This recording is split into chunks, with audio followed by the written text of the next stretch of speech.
Hey y'all, so today we will be going over colors in Webflow. Colors are pretty intuitive, so this should be a quick one, but I will just be going over how to edit your swatches, and then I'll also be going over how to create gradient button colors, and this requires you to create an actual class rather than creating a swatch.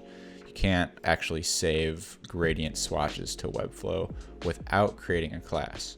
So first, I'm just going to go over colors here, and actually I should mention again, we're using the Hatch utility framework, and the documentation for Hatch is located here, and we will include the link to that in the description. So going back here, just very quickly, there's kind of two ways to create your swatches. You can create a new swatch by selecting any color and then clicking this plus right here.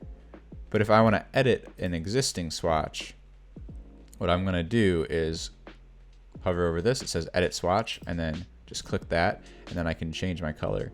And then you'll see that that's changing globally. It's changing everywhere that this color swatch is being applied. Now onto gradient colors. So gradient colors are a bit more challenging. They require you to create a class that's specific to the gradient. So what we're going to actually do here is navigate down to our buttons, and you can see that I've actually applied this brand color to all the buttons, but we have this gradient button right here. And so with this gradient button, we're going to need to create a class. You can see right here that I've actually already got this gradient button class created. And the way to do that is just by taking this base button class and hitting duplicate class. And that will, and you can do it here too. You can actually go into this button and you can duplicate this. But just make sure that it's that base class and it's not the second combo class. What you want to do from there is just navigate into image and gradient, and then you can select linear gradient or really any of these depending on the button that you're trying to create, and then you'll just select a variety of colors for the gradient that you're trying to make.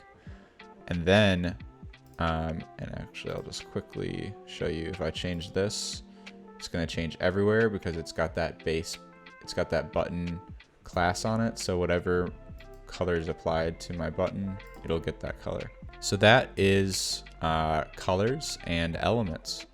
All right, I look forward to making the next video on how to build the landing page using these styles that we've set up. Along the way, there will probably be some tinkering with, different kinds of buttons that I make. So that one may be a little bit of a longer tutorial or more of a walkthrough, but you'll be able to see kind of the breakdown of how I am thinking about sizing different parts of the landing page. So I look forward to that video, and I will see you all soon.